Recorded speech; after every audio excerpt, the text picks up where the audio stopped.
Welcome back for session 3. We are at that almost halfway point. Hopefully you are all still doing well and finding this to be very useful. We are going to start talking about attachment traumas and relational repair. The objectives for this session are to develop an understanding of attachment, especially related to attachment theory, we'll get into that, and how disrupted attachment may manifest in students. We're also going to explain the concept of ad hoc attachment relationships and identify various methods to accommodate and/or, it's kind of both, help repair disrupted attachments in students with relationships. Because as we said at the beginning, y'all are change makers. This is an opportunity in your relationship to cause some really healthy, healing type relationships. So before we get started, if you're following along in Pear Deck, and if you're not, please do open the slides after you watch this presentation and go ahead and pop in your answer. What are you wondering about regarding the topic of attachment? We're really curious to see, and again, Kevin and I will be following up. You can pause here if you'd like to do that now. So what is attachment? So I like to think of attachment as a tennis match. So there's this serve and return constantly happening. And the other way to think about it is this figure eight. So this starts off as soon as we are born, and it is to whomever is the closest caregiver. So baby cries, caregiver notices and responds to that cry. Baby cries, caregiver notices and responds to that cry, and back and forth. So attachment occurs through that constant serve and return. And I love this. It is a deep and enduring emotional bond that connects one person to another across time and space. Across time and space is so important for us to think about when we think about our students and their attachment figures. I lost my father this past year, and I still feel attached to him. We still have that deep and enduring emotional bond, even though he might not actually be sharing like physical space with me. So attachment doesn't end just because a person's gone. So just be thoughtful about that. A lot of our students and scholars will share with you that their primary attachment partners are not in their lives because of a multitude of reasons. And that doesn't mean that they're any less important to them than if they were actually physically here. Attachment may or may not be reciprocal.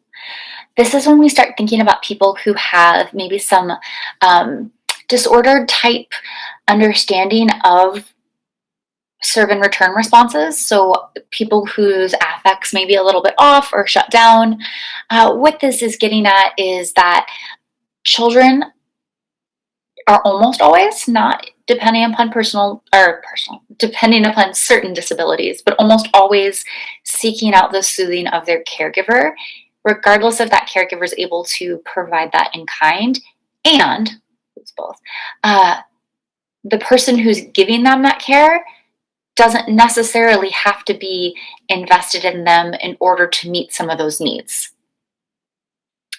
That sounds really bleak, but attachment goes back to our most basic survival and not thinking about thriving in the original theory. And we'll talk about some of the nuances there, but just the basic concept, it doesn't have to be reciprocal.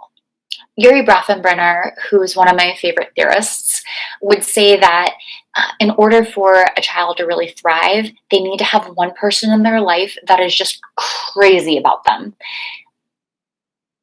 And that's the difference between like surviving and thriving, right? So I am inviting you all to be the people that are crazy about kids so that they can thrive if they don't already have people. And if they do, cool. Like let's pack kids' lives full of people who just think they're amazing, right? I don't know about you all, but I can never have enough cheerleaders. Most people really thrive on positive reinforcement, even our students where it might be ego dystonic to start. And Kevin will get more into some of the formulation around that in our next session. So we've talked about this a little bit, but we're looking at specific behaviors in children. when we're thinking about attachment, and they're typically characterized by seeking proximity to whomever that caregiver is when they're upset or feeling threatened. This research was actually developed in the 1950s from a researcher named Mary Ainsworth. And what Mary Ainsworth did was she looked at how children responded when their caregiver left the room in response to strangers then entering the space. So she was looking to see if children were seeking out their caregiver, if they were really ambivalent or not impacted by their caregiver leaving, if they were really maybe distraught to the point where they couldn't regulate, if they were totally fine. So we'll get more into, there's 4 strategies that her research really boiled down to. And I apologize, I misspoke. I said the 1950s. I actually meant to say the 1970s. So, and again, this research was meant to observe attachment security in children within the context of their caregiving relationship with whomever that caregiver was. Her research was normed at a time where caregiver was typically thought to be bio mom, and we know families don't look like that in most contexts, and we want to have invitation to all of our family and caregivers, not just at District 916, but hopefully across spaces, that your family is whomever you identify to be your family. So just be thoughtful about some of that as we're talking about the research and some of the paradigms that were very apparent in our culture in the 70s versus now. The cool part about attachment, there's actually lots. I really like attachment theory. I should disclose that. I think it's phenomenal and is a really good grounding for all work with kids. But it's really cool because it appears universally across all cultures. You could go to a different country right now and observe a caregiver with a child, and you would see that serve and return response. Now, I don't actually recommend you doing that because we have a global pandemic, if you haven't noticed. I told y'all I thought I'm funny. But in typical circumstances, or if you want to access the internet, they have some cool cameras and things of like life happening in the world, I'm told. You might be able to observe that there. So the strongest connection tends to be for a baby. So this is, again, right after you're out in the world. It tends to be with the person who most accurately interprets the baby's signals. And there are people, you might be one of them, who, depending upon the cry the baby is making, they know what that cry means. Babies don't need that, though, in order to have firm connection. It's just a matter of really interesting, and as we're going over the research. And again, attachment is really developed within that communication, play, tactile comfort. It's about time. So can you give them your time? That's how this develops. Okay, so appears driven by a child's expectation to the parent's response. Yep. So what this is looking at is so your very first moments as a baby, you start those serve and return responses. And then as you continue to grow and develop, based on how that caregiver returned your responses, that's what you expect of every other adult in your world. So if your caregivers were super responsive and engaged and comforting and caregiving, cool, like you got your needs met and you trust adults to do that. If for a variety of reasons they were unable to do that, your caregiver, then you don't trust that the other adults in your environment will be able to provide for your needs. We've already talked a little bit about this. And this, again, the language in here was written by Pete Singer. He uses the term parenting. I struggle with that because I think it, again, talks about kind of what those cultural paradigms are and like what family should be and who parents are. So I want to broaden the definition and invite that warm, sensitive, and caring providers, caregivers, family systems, supports. I mean, it looks really different for all of our kids. And just because it might not be that nuclear family doesn't mean that they're not getting their needs met. So, yeah, but it contributes to their healthy attachment and their development of being able to have those relationships. And we'll break down those attachment models here in a few minutes. Ideally, though, children develop a sense of secure attachment, and that develops when caregiver interactions are really specific to a child's temperament and their attachment needs. And again, it's about getting to know that person. What I need when I am upset might look very different. Well, it does look really different than my partner, like radically. So if my caregivers gave me the same sort of comfort his caregivers did, like that wouldn't work to soothe me, even now as an adult. So it's really important that we really know the children we live with, obviously, and also that we're working with, because you need to be detectives and investigate what is that style that they need, because again, the attachment is about their interpretation of how well you are meeting their needs.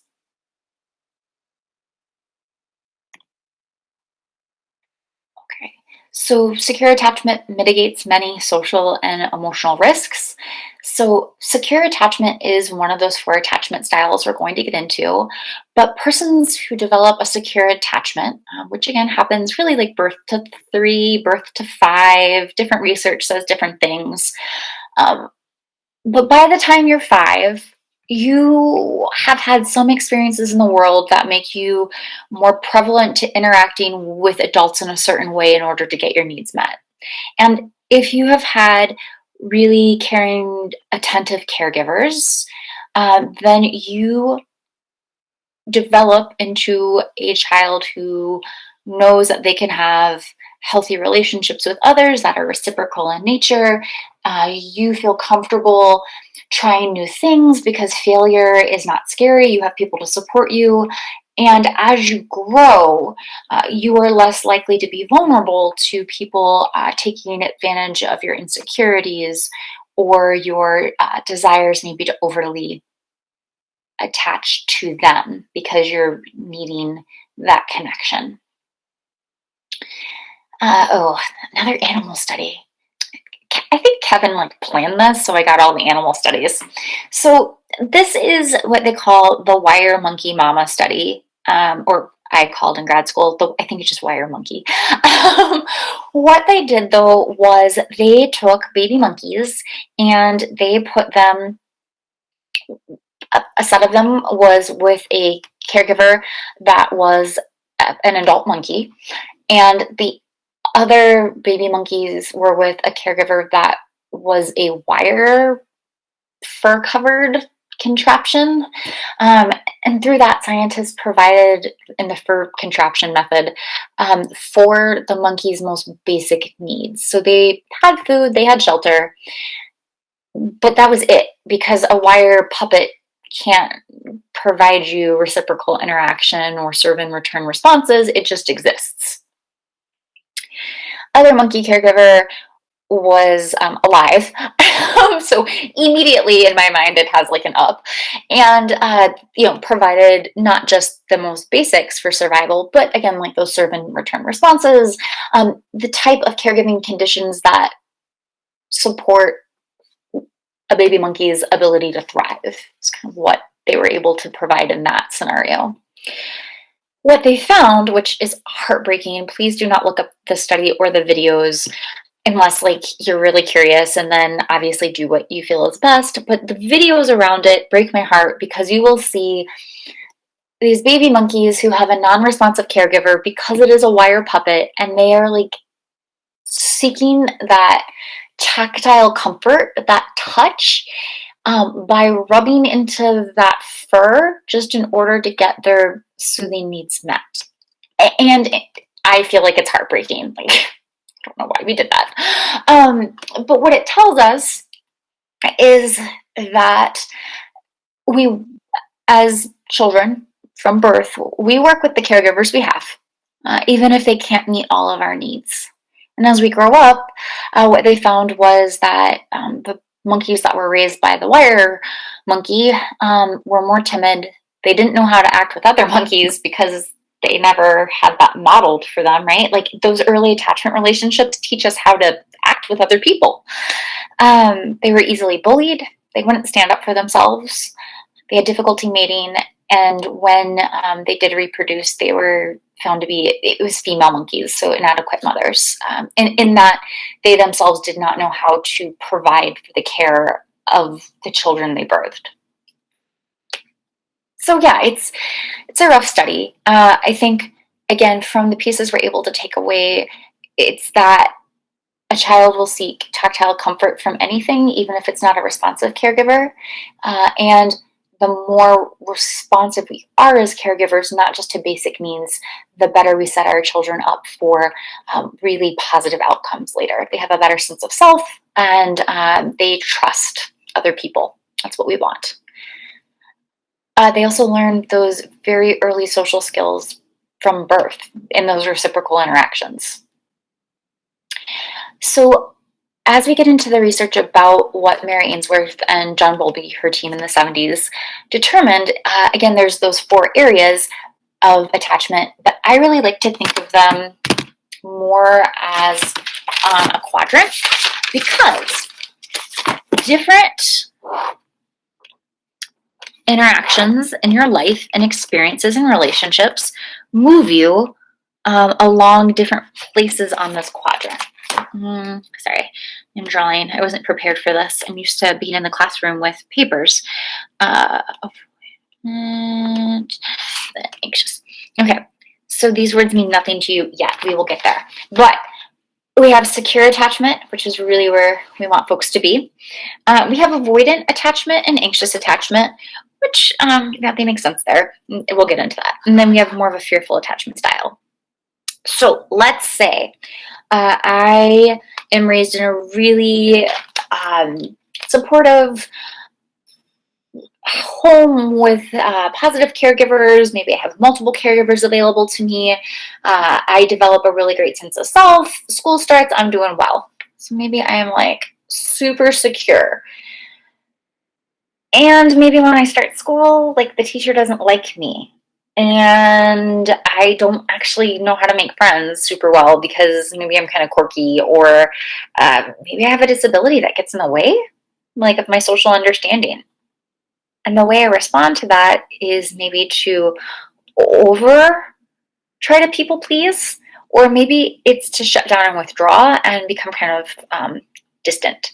So maybe I move down and I'm moving more over here if I'm moving more distant, right? But oh gosh, you know what? Some time goes on and I actually start to here I'm distant, maybe I start to really change that style up, and I notice, oh gosh, people really like me if I meet all of their needs, but I don't think about my own anymore. So I'm no longer secure, maybe I'm kind of moving over here.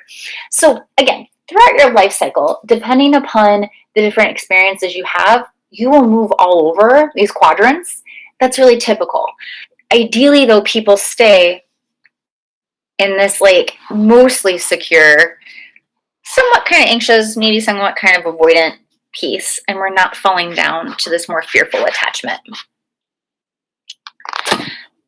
That plays into the next point. It's about probability, not destiny, which is why our work is so vitally important to supporting positive outcomes for kids. So we've talked about this already, but briefly, attachment grows through proximity, closeness. Sameness can really be helpful. Obviously, when you are born to a family of origin and you are able to remain in that family of origin, or any family really that provides you with some sort of sameness, is super supportive for that development of attachment. Belonging is really key. And from there, you develop senses of loyalty and personal significance. You have love. Attachment and love are really hand in hand. The people you attach to in the biggest sense, not our ad hoc attachments, not our school attachments per se, but our family attachments, we're connected by love. and by being known. So attachment can be inhibited by what I like to call the first category, that inconsistent availability, producing hyperactive strategies, is the slot machine effect, right? So, and like I'm not a gambler, but this just is kind of how I think about it. So if I am at a slot machine and I'm constantly popping in coins, and occasionally, and I don't know when or at what interval, there's no predictability or consistency to it, I get this big windfall, I'm likely going to stay at that slot machine even though it's not consistent, and keep putting my time and attention and energy hoping and praying that maybe at some point I will get that big windfall.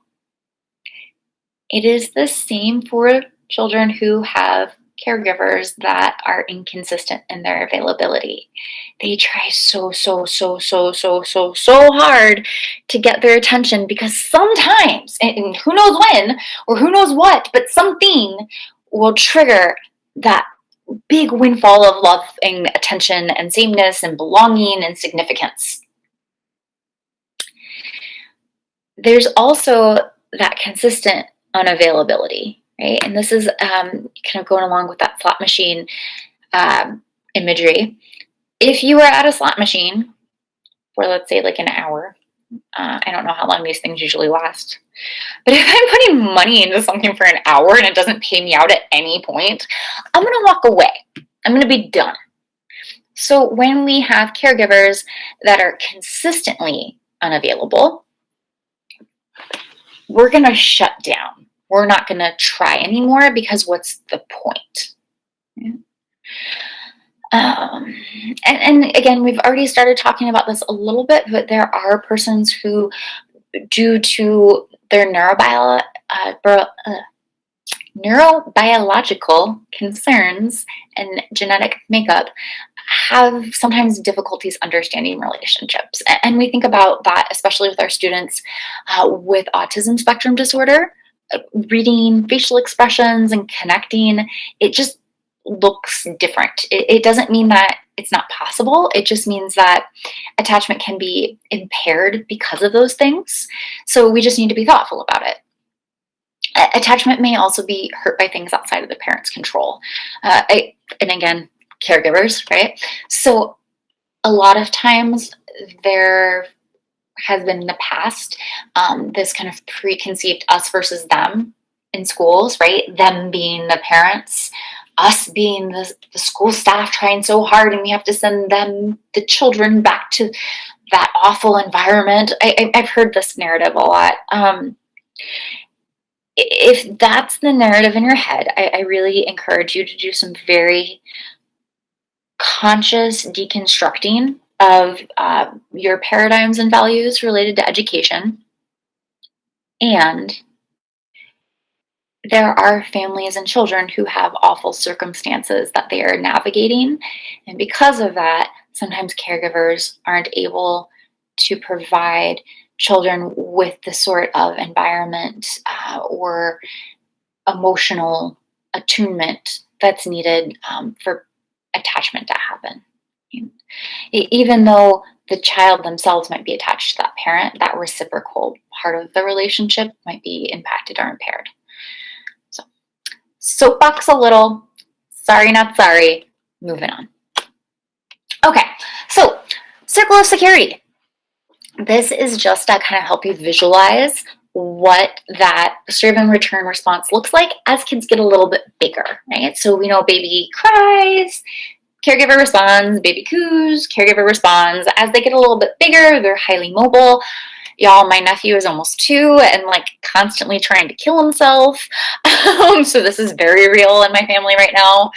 But basically, you as caregiver are a secure base while the child goes out and has some exploration in their world. And as they explore the world around them, what they're looking for from you as caregiver, be it as a primary attachment figure, because that is a child that is in some way tangibly yours, or as an ad hoc attachment figure because they are maybe your student.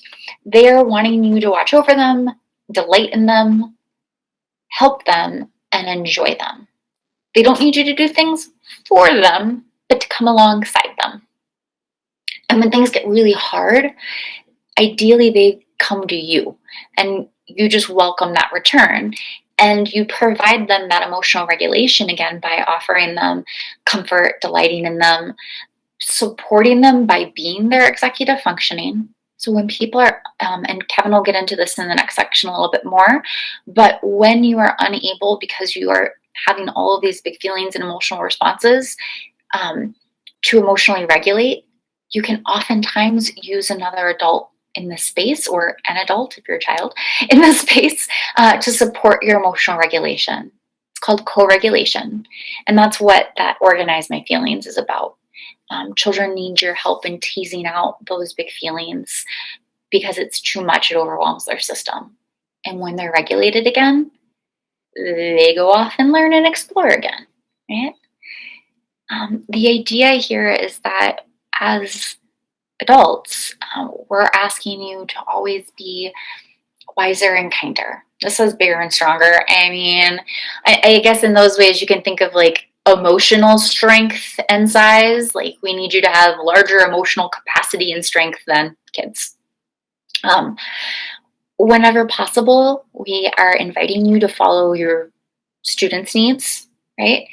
And whenever necessary, kids need us to take charge, but in a predictable, consistent manner. And again, Kevin will get more into that. That's what develops this circle of security. No, this is a repeat, sorry. Okay, so if you are in Pear Deck, and again, I hope you are, and you were super curious once I go through this, there is a link in here that does not provide us with the results, but it is a link that you can do your own free attachment style test. So if you're curious and you want to know, you can hit the link in your student view and it will bring you to a separate screen. The district won't know, like, oh, that new Lindsay, she is a disorganized attachment style. We gotta watch out for her. No, it's nothing like that. But I do know people are curious. When I've taught this in the past, this has been an area of interest for folks. So this research presented on this slide is somewhat dated. This is from 2011. And what it shows us is those 4 primary attachment styles that Mary Ainsworth and John Bowlby identified based on their research in the 1970s, not 50s. These sometimes have different names too. So this might be a concept you've heard of and you've heard it called something else. That's okay. They're fairly interchangeable in the way that research talks about them. I was trained in my social work training to talk about the 4 attachment styles with these labels. So that's my comfort. That's not all of it's about you guys. It's really hard not being able to see your responses. Anywho, so great news.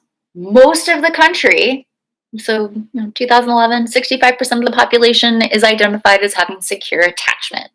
That means that as children, they are able to explore their world. They're pretty predictably happy. Their caregivers have been sensitive to their needs and consistent.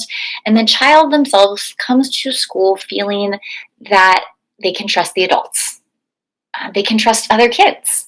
They can try hard things, and even if they're not successful, that's going to be okay. About 20% of the population at this time reported to an avoidant attachment style. And what that means is that a child is emotionally distant. They're not super big on exploring. They tend to keep to themselves. Their caregivers are also typically fairly distant and disengaged. And in there, the child does believe, even on this is subconsciously, but it can be on a conscious level, that their needs won't be met. So in order to protect themselves and self-preservation, why bother trying to get anyone to meet their needs? Ambivalent is about 10 to 15% of the population. I think when I made my little grid, I usually call it anxious. So it's avoidant, anxious avoidant, or anxious ambivalent. Anyway, these persons tend to be highly insecure and anxious. And they put angry here. My practice experience is less, it's not like explosive anger. It's more like that taking apart themselves anger. So it's really internal, but like feeling like they're not good enough, and they become easily frustrated when they fail. Or when they not even fail, when they try something and it maybe doesn't go exactly as planned. Caregivers in this type of attachment style tend to be inconsistent, and it really goes the spectrum. So it's like, oh, and it says sometimes sensitive here, but it's really this concept of maybe like overly sensitive to their kids' needs, maybe unnecessarily suffocating, or neglectful, where nothing, like the needs aren't being met. And what children identify in this is that, again, they can't trust adults or other children or really anyone to meet their needs. But in this scenario, instead of turning in on themselves, they're going to like keep trying so hard to get that need met, right? So it's the slot machine that occasionally has the big payout. When we have children with disorganized attachment, and that's about 10 to 15% of the general population, right? So these numbers in special ed, when we start looking at like avoidant, ambivalent, and disorganized, they probably do make up a larger percentage of the population of the students we serve. And again, like rest easy that most kids do have a really secure foundation, which is great. But disorganized attachment style children tend to be depressed, angry, completely passive to the point of non-responsive. So, and this looks different depending upon the child. They tend to get confused about what strategy they need to get their needs met, and oftentimes they're really seeking power and control over others in order to get that need met. So it's this totality in the way they engage with others. And that comes from the caregiver themselves being maybe extremely erratic or frightened or frightening. And then again, like they're either, the caregiver tends to be extremely passive or extremely intrusive. And it's not like coddling, suffocating, like in a manageable, haha, my family is Italian, which they are. And, you know, you can't walk throughout the house without getting hugged or told you love you, because that's how it is. It's like you don't have your own boundaries in this disorganized attachment model. So that was totally the jokes about Italians from my own family experience. Okay, so if you're here and you are taking this attachment test, not really a test, but survey, go ahead and hit pause, go ahead and do that, look at how cool your results are, and hit play back on the presentation when you're ready to return. Okay, this is where I really nerd out. Sorry. So when we teach kids about trauma, because we do at 916, we sometimes utilize strategies that make it accessible to them. And by sometimes, I mean, we always really try. And sometimes we hit the mark, and sometimes kids are like, why are you talking to me about this? Especially my kids, because they're teenagers. It's what it is. Another way to think about these attachment styles, and again, this is a model or an example from a lesson that some of the social workers did, was we talked about attachment styles in relationship to frozen characters. And I think it's kind of fun. So we're going to do that as a group, kind of, where you can't respond to me. But if you don't know Frozen, I'm sorry. But it's a pandemic and there's Disney Plus, y'all. Like, let's get on that. You need to sing some Let It Go, okay? Again, sorry, I think I'm funny. So we're going to start off with the person who identifies as male. and he is standing in front of a moose. That is Kristoff. And Kristoff, for the purposes of Frozen, acts as our secure attachment figure, right?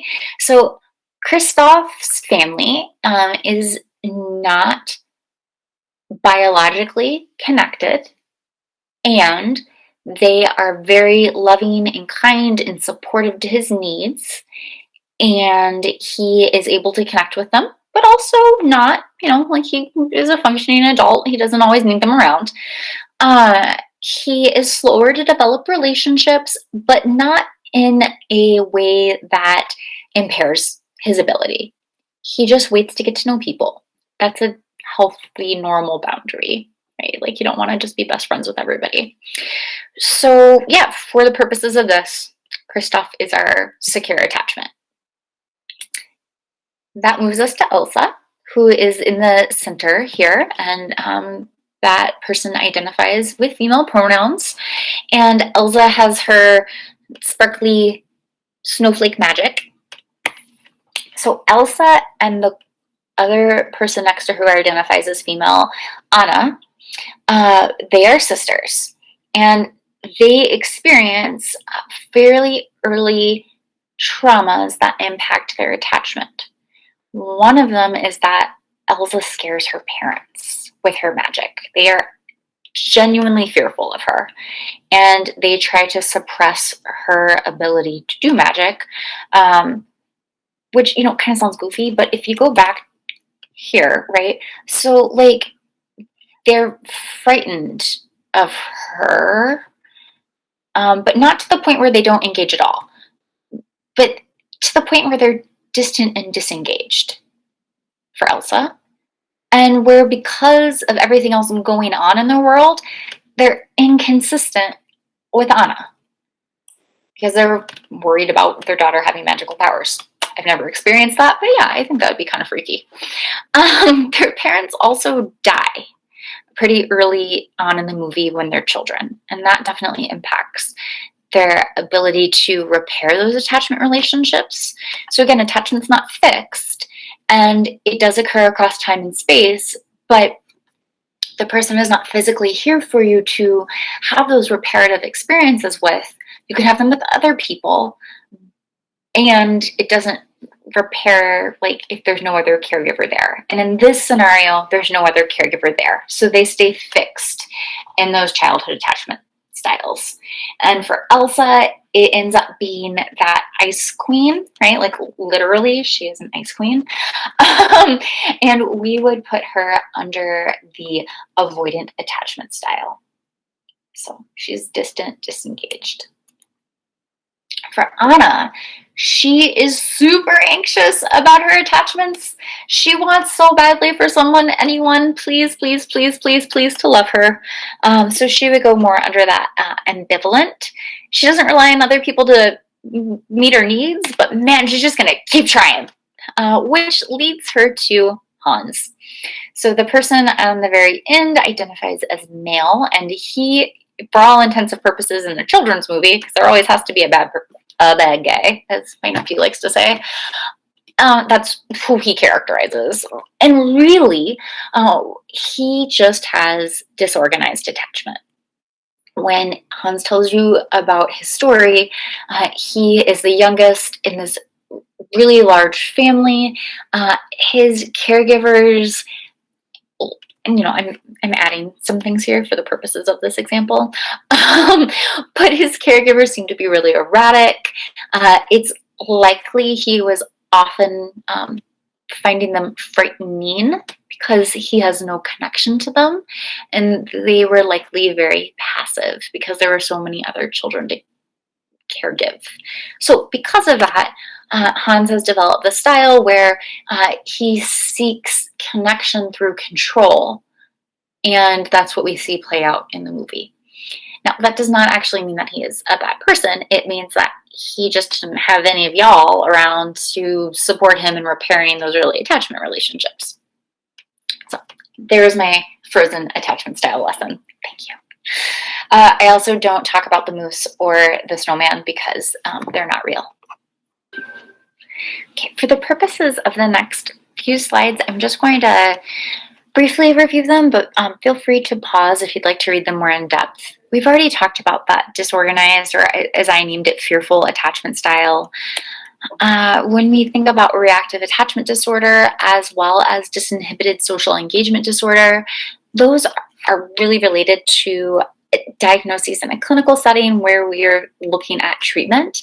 And while some of our related services do offer that, for the purposes of this presentation, it's more just if you're interested, and it doesn't necessarily impact how you will engage with kids. Okay. So when students have disrupted attachment, it appears like behavioral, right? Because behavior is a style of communication, or a way to communicate that we have needs. So when we look at the behavior in kids with disrupted attachment, we often find that they're argumentative. Disrespectful's tricky, that's loaded. Respect looks different in different spaces and places, but for the purposes of this, disrespectful in a school environment. Children are prone to emotional outbursts. They can be violent or aggressive, and just like they have that kind of that spectrum, right? they tend to be on both ends. So it's either really, really big behaviors or really, really shut down. So we might also see that isolated helplessness. Controlling, manipulative, and I really encourage you to think about relationship seeking when you are thinking about a child's behavior as manipulative. Likely it almost always goes back to this. They are trying to seek a relationship and they just don't have the skills yet. It can feel like the subjective experience to the person who's trying to connect with that child, that they are focused on negative. That they're uncaring or disinterested. It also can look like ADHD, so high energy with poor impulse control and high distraction. And oftentimes we will get kids in our programs who have some sort of clinical diagnosis of ADHD, but really it's more about their anxiety and trauma related to attachment. They don't actually have ADHD. They just look similar. Okay, so that was a lot that I just threw at you in a short amount of time. Go ahead and pause here if you would like and take a break. It'll give you some student instructions on the side. And once you are ready, please hit play again. All right.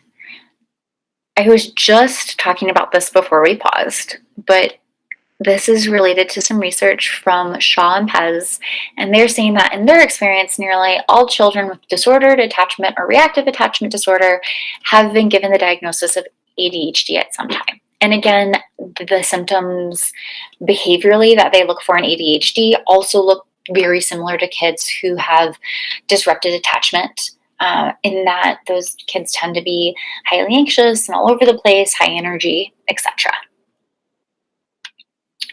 So now we're going to move into what can we do, and that comes to this ad hoc attachment relationship. So especially in situations in which parents are not available, such as in school settings, most times caregivers aren't in our school settings. The caregivers at home aren't present in our school buildings. We have caregivers, but they're school staff. Alternate adult caregivers might temporarily play the role of attachment figures. So again, it's not about stepping in to be a primary caregiver. It's about, in the time you have with the child, recognizing your ability and supporting their attunement to you. A growing body of research points to the significance of the teacher and educational support staff child relationships. So this is pretty much a theme that you will see in every single one of these sessions, that the responsibility of this work will never fully rest on you. We work in teams, we work with families and caregivers and organizations and community. And if you happen to be a person who's very skilled at developing ad hoc attachment relationships with kids, great. Just make sure that you're not the only person that has a relationship with that kid, because then they're not generalizing the skills that they're learning with you. It's not a full attachment bond, and a lot of times it's not unique or enduring. That's okay, because again, this work isn't about you, it's about your students. We're doing this to teach them new skills. So if they're able to learn those skills in the context of the relationship with you, generalize them, and move to a less restrictive setting, then like high fives all around. We met our goals as a school district, and that child is on a better trajectory because they are retaining skills that are more in line with like a normative developmental trajectory. So great. It allows you, when you are an ad hoc attachment figure, to be some security that maybe that student can't get elsewhere. Especially when students first start in our programs, they don't have a lot of relationships. And if you're one of the first people they're connecting with, again, amazing. You're that sense of security, and help them generalize that. Introduce them to other staff you really like. Introduce them to staff maybe you don't like, but make it look really positive. They're constantly watching us. So the more we are able to model for them healthy reciprocal interactions, the more likely kids are to pick up on those skills and start applying them not just to other adults, but really other kids, because we want them to make friends with their peers. You will notice a lot of times for our students, the first relationships they develop typically are with the adults, even with kids who have significant trauma. They don't trust other kids to be safe, almost more so sometimes than the adults. So give them opportunities to practice with other people if you end up being that first or favorite or primary ad hoc attachment person. It also, when you are that primary ad hoc attachment person or persons, you're more likely to experience kids reenacting behaviors or acting out. When kids do not feel comfortable with calm environments because they're used to chaos, or they are used to caregivers that do not meet their needs or are abusive, they at times will elicit those responses from us or attempt to in these acting out behaviors. And the more they care about you and are invested in you as a grown-up, the harder they sometimes try, because you're the safe person. It doesn't make a lot of sense if you haven't outright experienced it. And it happens. So be ready for it. And when it does, know that, again, it's not about you, and rely on your teammates to help support you and process through it. It's going to bring up a lot of feelings, and that's normal and that's okay. So rely on your teammates and lean into support. Now, the research does say that this is mostly effective or more effective with younger children, so our elementary kids. And some research disagrees with that and disputes it. I would say I've worked with teenagers for 8 years at Cora, which was Capitol View before, and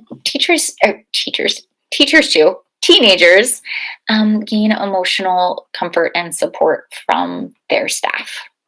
Oftentimes, even in a secure attachment formulation for a child, their teenage years are when they are trying to seek out on their own, like what their life is going to be. And they're even more reliant on adults to kind of be that Jiminy Cricket on their shoulder, or that executive functioning voice, trying to help them navigate some of those really big decisions that they don't have experience with yet. And then obviously ad hoc attachment decreases the negative impact of disrupted attachment, right? So trauma heals in the context of relationships. Attachment is the most primary function of a relationship. So if you are able to develop that healthy attachment, you're not just repairing their trauma, but you are mitigating and decreasing the impact of just disrupted attachment. We talked about secure base. We talked about safe haven. That was that graphic of children running around. Again, you can pause here and read more in depth.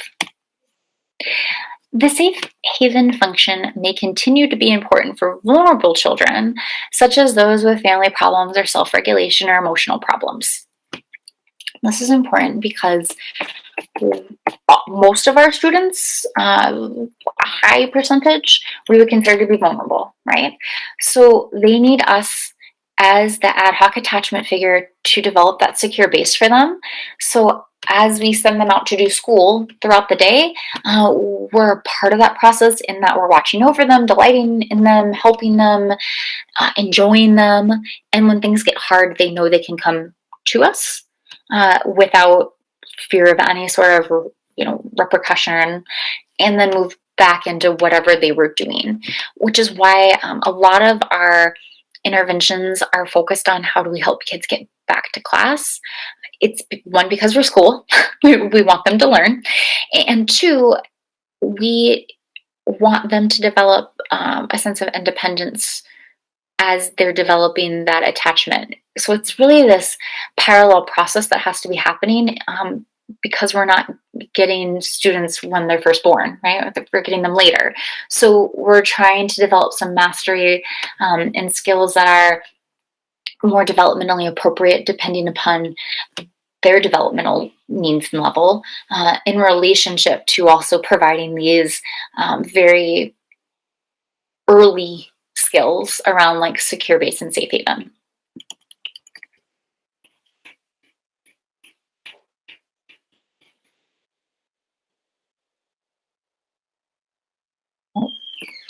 Okay. We've talked a lot about this, and we will continue to, but basically we need to have high quality relationships with kids, and in that, kids can develop self-regulation, and that in turn develops into more improved adaptive, social, and academic functioning. So how do we do it? We need to first expect some things at the foundation of this relationship, right? So one, it's going to be hard. You just need to come in expecting that, and that's okay. The second point really goes into that too, that it'll be difficult. So it's going to be hard and difficult. Testing. Kids are going to test us. They want to see how we're going to respond. Some of it will be that enacting once you have a relationship, but prior to that even, you might feel like you're being provoked. And again, it's because the kid wants to see how, are you going to be safe? Are you going to be calm and rational and work through the problem with them in a joining way? Are you going to be honest and genuine and authentic? So sorry, getting tongue-tied today. Or are you going to lose it and go off on them?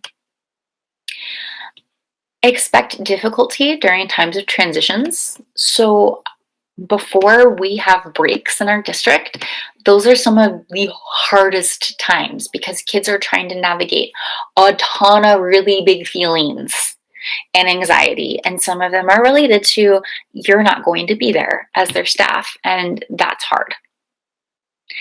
Adjust expectations based on what you observe about the child's attachment, student's attachment. This goes back to figure out what that child responds well to in order to try to meet their needs as much as is possible and appropriate with boundaries. And then you yourself, if you have personal attachment disruptions, this work might be additionally challenging. And in that, we just invite you to try to get the appropriate level of help and support that you need to do this work. Okay, so this gets into the how we're doing this. We develop these ad hoc attachment relationships by providing positive feedback. We strive as a district to catch kids when they're doing the right thing. We have high expectations, and we develop relationships. We develop relationships first and foremost by being there. It is so important to our kids that our staff are present, and not just physically, but mentally and emotionally during the workday so that we are accessible to them. We provide effective service plans that are conceptualized and conducted as family service plans. So again, this is that invitation. In order to do any of this work well, we have to collaborate with caregivers and communities. We already have smaller caseloads, so check on that one.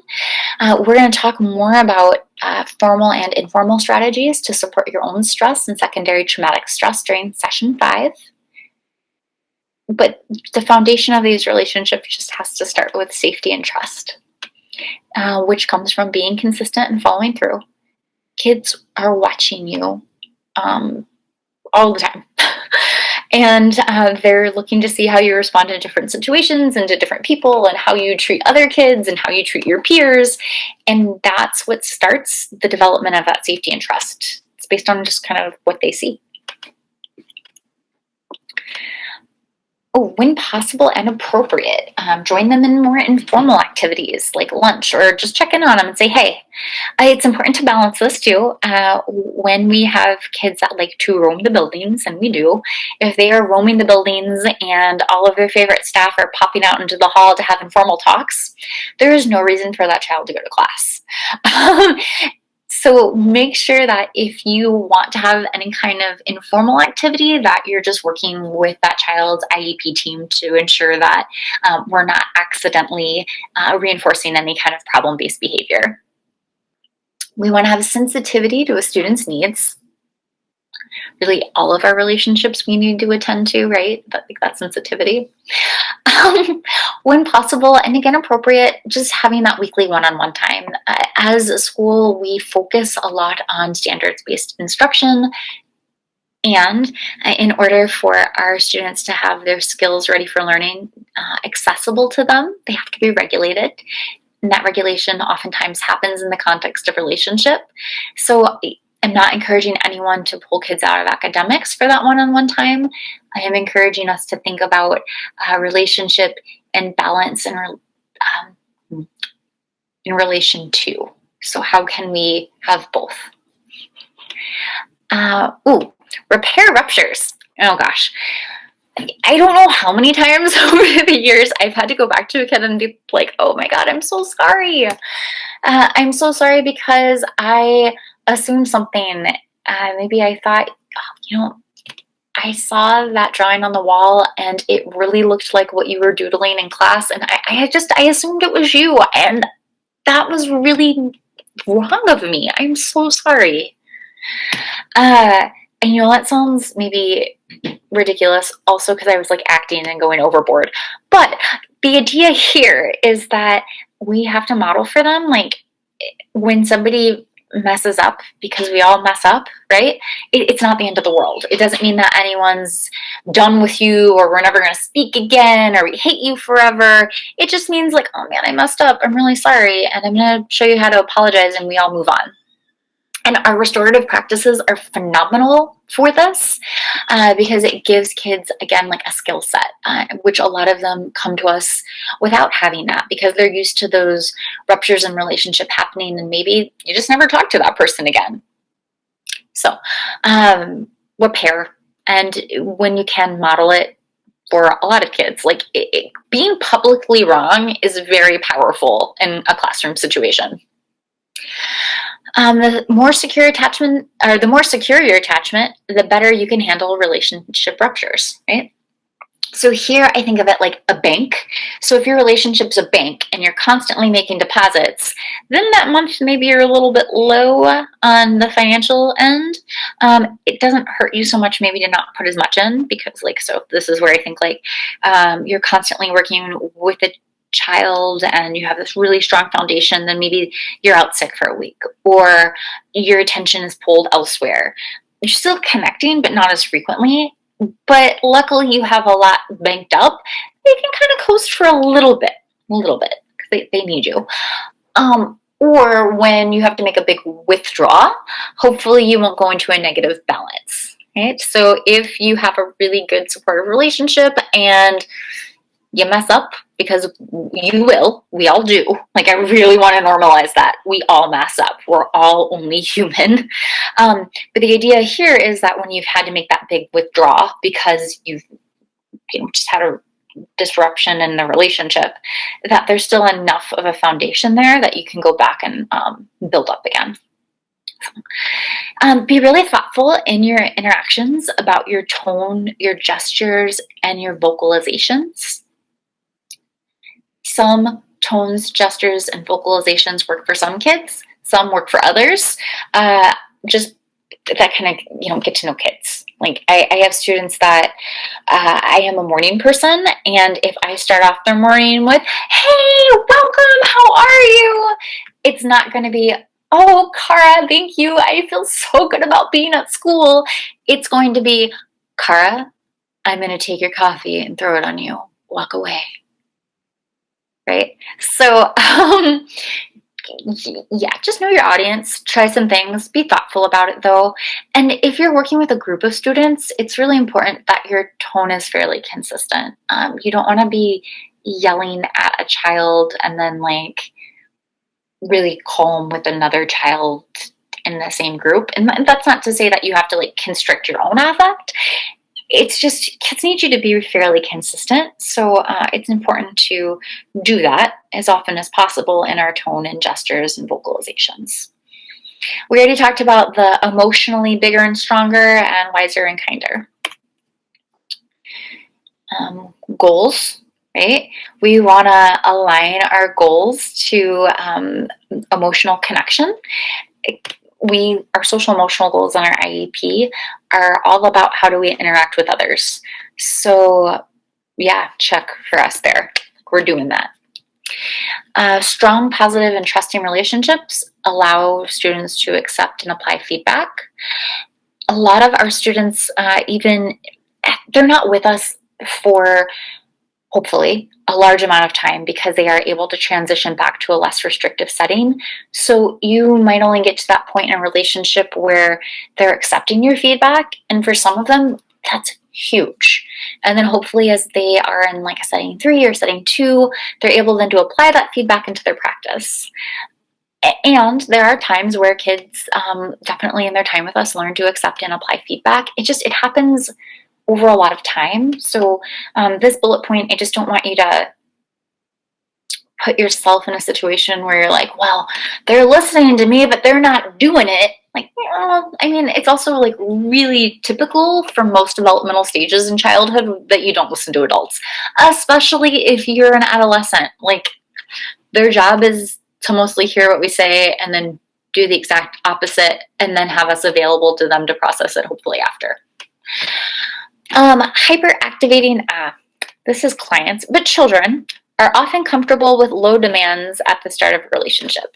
So this is, again, Pete formulated this based on his work, but this is thinking about just move at the child's pace.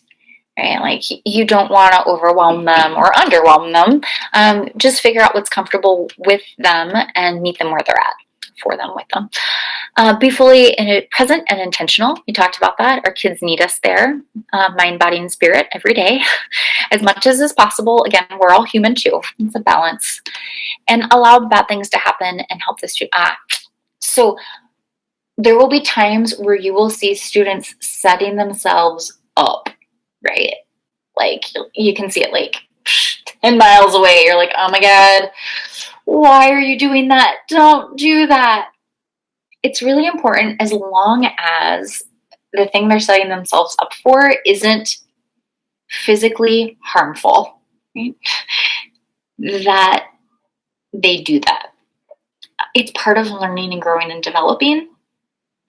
And when they do that thing, then they can come back to you and you can help them make sense of it. And then hopefully they can accept what you're telling them and apply that feedback, right? That's how it all works. Our students don't learn or grow, though, if we do for them. And it is not practical to assume we can protect them from everything. They will move on from our spaces and places to other spaces and places. And they might not have you there. And we're not here to save anybody, right? We're here to teach kids new skills so that they are able to take care of themselves and actively engage as contributing members in our society. Okay, other things you can do. You can just simply be there, like physically, like in their space, and not like close to them necessarily, but just around them. Be present while they're busy. If kids are engaged in an activity, like, that's cool if like you're walking in to check in on them. You don't have to interrupt them right away. Or if you're one of their favorite staff and they want to catch up with you, but also they're working on stuff, like just sit next to them so they know you're available, but they can still then focus on what they're doing. Again, that sameness we talked about very early on in this presentation. The sameness, though, that we find in the community with friends or with family does look different at school, right? We want to have boundaries around what we share. We don't want to over disclose to kids. So just think about, what are your shared interests? Like things that are not superficial per se, but also like not your deepest, darkest secrets. Like you don't need to put that on them. So just be thoughtful and intentional in what you share and ensure it is in the service of the relationship. That sameness. So as long as you're sharing your interests, experience, strengths and weaknesses in the service of the relationship, great. Appearance, we talk a lot about how representation matters, and it's so vitally important for our students to see themselves reflected in the adults in their lives in that appearance way. So yeah, if that's possible, build on that. Belonging and loyalty, and that comes from just supporting kids, repairing the relationship, building on that sameness. Show them that they are significant to you, and that's showing up for the practical ways that matter, adjusting to them, and communicate a worldview that says they matter. Our kids come to us hearing that they are failures. That's why they're in our district for our SPED kids. They need to hear that people believe in them and that they do have a future and that they matter to you. And in an authentic way. I mean, if you just meet somebody, you can't be like, you're my favorite person ever, right? Well, that would just be not healthy. But over time, as you get to know kids, like saying things to them like, hey, I'm so happy you're here today. Or, wow, I really missed you this weekend. Did you have a good weekend? Or simply saying to them, you really mattered to me, or your school staff. Like those are all perfectly phenomenal phrases to use to help kids understand that they are significant. We need to care about kids. We need to show that we know them, so they're being known. And that comes with a practice in therapy we call unconditional positive regard. But it's basically every day is a new day. And for our kids, every hour, sometimes every few minutes, has to be a new few minutes. And we're not going to just shut them down and be done with them because the things that we're experiencing are challenging for us. We're going to acknowledge that the reasons they are engaging in that behavior is because things are really challenging for them. And so we're going to do everything we can to keep ourselves regulated so that we can be open and available to them. Being known to just birthday wishes can be a really big thing. Check, with your site equity teams to figure out how we've determined ways to do this. It can be tricky with the being known that we also don't want to have favorite kids because those kids will get their needs met better than maybe the kids we don't like as much. So we want to ensure that every kid has access to these strategies and that we are ensuring that all kids in our sites have relationship with adults. Little things that show you know them. Okay, I have a great example about Kevin, who's not here, which is great. So Kevin's really, really, really good at this. When he works with kids, he typically has some kind of snack. It's typically a snack that they really like, and he has a variety of them. Now, again, in relationship to your school systems, so you don't want to do anything that's going to impair the MTSS process or PBIS or TCIT, and he's checked this out with all these people. So snack might not always be the right thing at your site. Check in to see if it is. But for him, and the purpose of this, it is. And what he will do is when it is his time to meet with a child, he will pull them from their class and he will just have that snack immediately in his hand right outside the door. And it is inevitably a snack that they really wanted, and you just see their face light up, and it's so fun to watch. And he does this for his peers.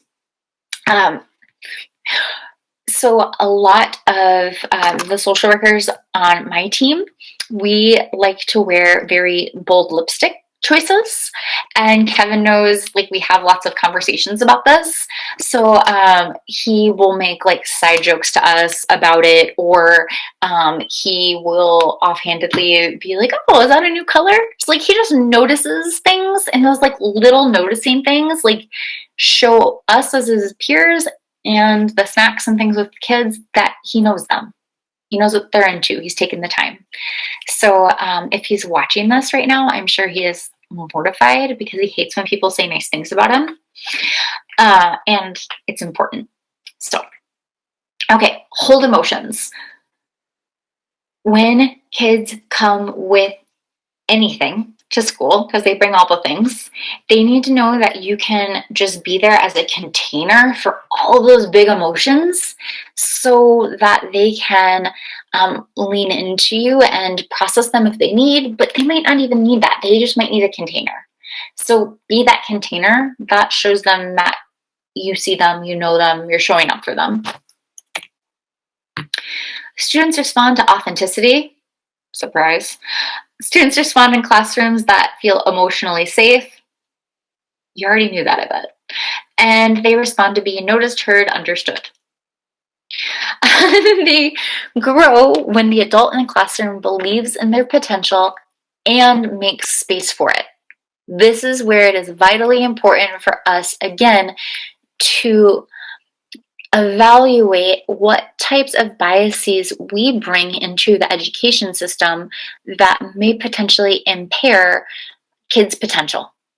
We have to ensure that they are given high expectations, and not high based on what Kara thinks they can do, but high expectations, period. So ensure that that's happening in your own work and development so that kids believe in their potential and that they have space to meet it, wherever it is. Okay, so that is the end of this session. I apologize if you didn't find me as funny as I find myself. I promise in person I am funnier, ? This is the end of my time with you all, though. I want to thank you all so, so very much for going through this, and just apologize again that this wasn't through our preferred method, which would be in person. I am really looking forward to meeting all of you, and I just invite you one last time to go ahead and pause here, and using your Pear Deck slides, please go ahead and pop in some feedback for us around what something interesting you learned. And this is today, but I'm only interested in this session. So what's something about relational repair and attachment that you found interesting? And can you relate this to something in your own life? So thank you again.